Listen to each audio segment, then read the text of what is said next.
Hello mga idol, welcome to my vlog.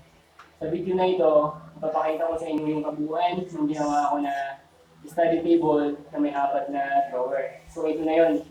Makikita natin yung drawer niya.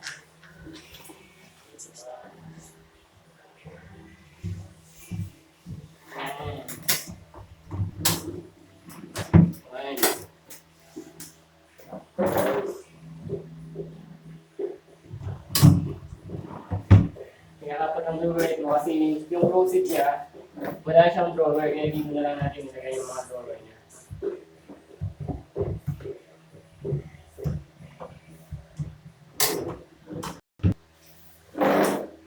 Ayan.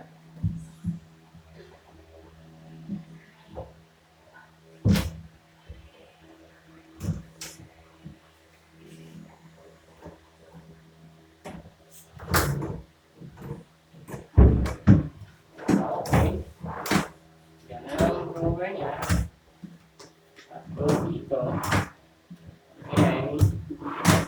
And kung nagustuhan niyo po yung ginawa ko, pakilike na lang.